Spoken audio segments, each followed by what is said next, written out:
Hi, this is Sue Jackson of the Book by Book blog, and I'm here today with a new tag video. This is the I'm So Annoyed Booktube tag, and it's all about the big and small annoyances when you're a reader. It was originated by Kelly at Books I'm Not Reading, but she was inspired by a video that Melinda at A Web of Stories made. And I was tagged by Melinda when she went back to do the tag that Kelly created. Did you follow that? Okay, and apologies to Melinda that it took me so long to get to this. To be honest, I saw this tag all over the place, and I wasn't watching any of those videos because I was just kind of like, I don't know, I don't want to watch people complain. And I try not to be much of a complainer myself. I try to be tolerant and not get too annoyed at things, particularly in the reading world. Certainly I can get annoyed with the people closest to me and my family. Sorry guys, I love you. But yeah, so it didn't really appeal to me. But then I realized that Melinda had tagged me, so I watched her video, and then I went and watched Kelly's. And as they were talking, I realized, okay, there are a few things that can annoy me, mildly. So here we go. Question 1, do publishers ever do things that you find annoying? Share an example. This is one of those questions where I heard it and thought, no, what would I find annoying from publishers? But both Melinda and Kelly both mentioned something that, okay, yeah, I do find that annoying. And that is when publishers change the look of a series or change the covers. Okay, so this is a trilogy, The Last Policeman trilogy by Ben H. Winters. And see how nice those first 2 books look? And see how nice they look next to each other on the shelf? Well, for my husband's birthday last year, I went to get him the final book in the trilogy, book 3. And our local bookstore didn't have this cover. They had a new cover. So I went on to Amazon and I ordered what looked like book 3 with this kind of cover. And this is what I got. Completely different. Entirely different. Does not match. Nothing the same. And I think not as nice a cover. I loved the look of these stark white covers with the silhouette. Yeah, so even though I tried my best to buy one that matched, apparently this is all that's available now. So, okay, yes, I was absolutely annoyed by that. They don't look the same on the shelf anymore. Question 2, have you ever been annoyed by a spoiler? Even something as simple as someone else telling you there's a big twist. Okay, to be clear, I don't even count this as an annoyance. This, to me, spoiling a book for someone should be a felony. I am really against spoilers of any kind. And okay, that is something else that publishers do that annoys me. See, I guess there are some things. And that is when they give away too much in the blurb. You know, it's gotten to the point where I don't even read what the publisher has summarized about the book because it often spoils the story. So particularly if it's obviously if I'm in a bookstore and I'm looking at books I've never seen before, I'm going to read the cover.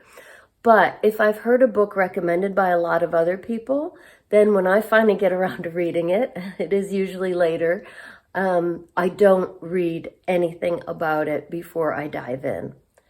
So I really, really hate spoilers. Melinda posed the question, can you spoil a classic? And I feel like, yes, there are plenty of classics I haven't gotten to yet, and I don't want them spoiled. You know, I suppose there are stories that are just in a part of our culture that can't be spoiled anymore. But personally, I hate spoilers of all kinds. Question 3, have you ever been annoyed by what you discovered in a little free library, a book sale, or a used bookstore? Tell us what you found and why it was so annoying. So yeah, there's not much here that annoys me again. And then Melinda mentioned something, and I did remember one little free library in my area that when I opened it up, or it may not have been in our area, it might have been while we were traveling. I've been finding little free libraries in state parks, which I'm loving. It might have been one in a state park, and I opened it up and it was half full of identical religious books. And I'm not talking like Christian fiction. I'm talking like pushing my religion on other people kind of book. And it was clearly stocked with a bunch of these, all the same book. The little free library is not the place for that. It's a place for a diverse range of books for all people. Question 4, when it comes to short story collections, are you annoyed if there's a novella in the middle of the collection? No, that doesn't bother me at all. Short story, novella, they get kind of close to each other. The longer short stories and the shorter novellas almost cross over. That doesn't bother me. In fact, one of my favorite books of Big Book Summer 2022, and one of my top 10 novels that year was Stephen King's Hearts in Atlantis, which is 2 novellas and 3 short stories in one volume. Loved this book. I did not mind at all that 2 of the stories were novellas and 3 were short stories. That was fine. I loved the storytelling. I loved the small ways that these stories were interconnected and the little links between them. Loved it. So yeah, that's not something that bothers me. Okay, question 5. Deckled edges, beautiful or annoying? Well, first of all, I don't think they're that beautiful. And I know this may be an unpopular opinion. I've never really understood deckled edges. I don't think they're that beautiful. I think it's prettier when the edges all line up. And I do think they're a little bit annoying when, if you're reading a longer book and you're trying to kind of page through like this, maybe looking back at something you remember from an earlier section, you can't do this with a deckled edge book. It's all uneven. So that's the only thing that bothers me. And honestly, I just don't think they're that pretty. Okay, question 6. Other people's annotations in a used book or a library book. Annoying, are you okay with it? Okay, I think if it's a used book, you get what you get. And if you're buying it used, you can look through it before you buy it. If it bothers you, don't buy it. Sometimes it's interesting to see other people's annotations. A library book, you don't write in library books, period. I mean, that is, again, that's not an annoyance. That should be a felony. That's just not done.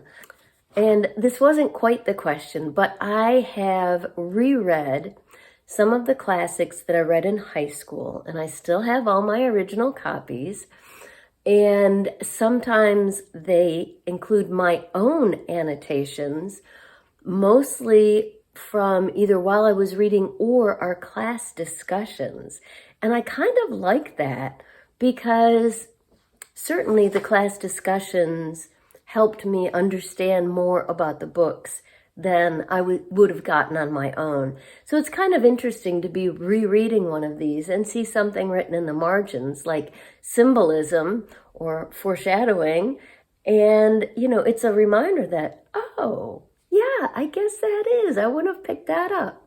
So I don't mind reading my own annotations again. Though these days, it's just not something I do. Not because I think there's anything wrong with it if you own the book, but I just don't tend to write in my books. Okay, question 7. If there's a series or a collection of certain kinds of books, like an imprint, and changes are made, are you annoyed or okay with it? Well, you know my answer to this. See The Last Policeman trilogy. Wasn't too happy about that. Okay. Question 8. Do the decisions of characters in a novel ever annoy you? Share the book and what decisions you found annoying. So, I couldn't think of anything offhand about this because honestly, if characters didn't make stupid decisions, most books would be pretty boring. I mean, that is kind of a basic element of fiction in particular. I have a theory, and I was just reminding my husband of this last night while we were watching a TV show. All fiction is based on secrets and lies. That is the basis for all fiction. Even if the character isn't intentionally lying, but withholding information, think about it. In every novel, on every TV show, in every movie, there are things that happen because there are secrets that characters are keeping. There are lies or information withheld. It is the basis for all fiction. So, generally speaking, it doesn't annoy me. It's part of the story. What does annoy me in a related way that the questions didn't really get at is unlikable characters. I'm okay with 1 or 2 in a book if, there's something else there. Here's an unpopular opinion. I really hated Fates and Furies by Lauren Groff. I know many people love this novel. I know it's a favorite book of many people, and I've enjoyed other of Groff's novels. This one, I just really disliked it, which is unusual for me. I normally try to find something to like in every book I read, but this book, the 2 main characters, and if you haven't read it, the idea is the first half of the book, it's about a husband and wife, and the first half of the book is from one perspective, and the second half of the book is from the other partner's perspective. So yeah, that's a clever premise. I was reading it for a book group. By the time we met to discuss it, I was a little over halfway, and I was really hating it because both of the main characters are just despicable. We finished the book discussion, and I went home, and I was like, return it to the library. I do not want to spend more time with these people. So yeah, if a book is entirely peopled by unlikable characters, that's something I dislike. But that was a little off topic. So back to the questions. Question 9, are you ever annoyed by how someone organizes the books? So I first heard this question and I thought, of course not. Do whatever you like. You may notice in the bookcase behind me, our books are not really organized. I know, I heard the gasps from here. Our bookcases are organized. We've got a bookcase for books waiting to be read, which now has double rows on it. We've got a bookcase for our favorite books, our keepers. We've got a bookcase of classics. There's a bookcase that's mostly games and photo albums, actually, in our family room, but has one shelf of YA and middle grade books. They're separated because I used to get them for review, so still have a shelf of those. And this one is, if you've ever seen the books behind me, it's kind of an odd collection. This is older books, just older books. It's one of our older bookcases. So we put a lot of our nicer hardcovers on here when we moved into the house 29 years ago. And we've never done much with it. So yeah, organize your bookshelves however you like, whether it's by title or author or genre or whatever you like. And we do plan, actually, we're having our entryway repainted. It's like 3 stories tall, so we had to bring professionals in for this, probably next week. And at the top of the staircase, so the entryway, it's a sort of modern home, so it's very open when you come in, cathedral ceiling in the entryway, and the walls continue all the way up the stairs to the hallway on the 2nd floor. So the whole thing needs to be painted at once. And at the top of the stairs is our keeper bookcase, which currently is completely full and has 2 very tall, like 3-foot-high stacks of books on top of it. I'll show you a photo. So since we need to clear that off, it's the one piece of furniture, since this is our entryway and hallway, it's the one piece of furniture we need to move for the painters. So this weekend we will be clearing that off. And I think we will do a little bit of organizing. I think this one, we're going to go through, get rid of some of the older books that haven't been touched in 29 years. Maybe make this our keeper bookcase, because you can't see her, but it's a really tall bookcase. However, I do have a caveat. There's one thing I find annoying. If you are an avid reader, if you are any kind of reader, organize your books however you like. What I do find annoying is when books are used for home decor and they're like arranged in the colors of a rainbow, or, and this really bugs me, it's a new thing, I guess, or they're arranged pages out so that the shelf just shows a bunch of white pages. I don't understand that. Now, I'm not a big home decorator, but yeah, those kind of annoy me. Only because if you're actually going to read the books, how on earth would you find the book that you wanted? So I guess I do have a small annoyance with books used as decoration in non-functional ways. Question 10, share something bookish that you find annoying. I think we've covered all of it. My number 1 is spoilers. Again, I didn't think I had anything that I found annoying, so I came up with quite a bit. And finally, tag other people. I know a lot of people have already done this one, so I tried to pick a couple of people that I haven't seen it on their channels yet. And these are both channels that are relatively new to me, so I hope you will go check them out. And that is Grace at Books and Cooks and Julie at The Hungry Bookworm. So, and if I haven't tagged you and you'd like to do this video, please consider yourself tagged and join the fun. So let me know in the comments down below what you find annoying in the bookish world.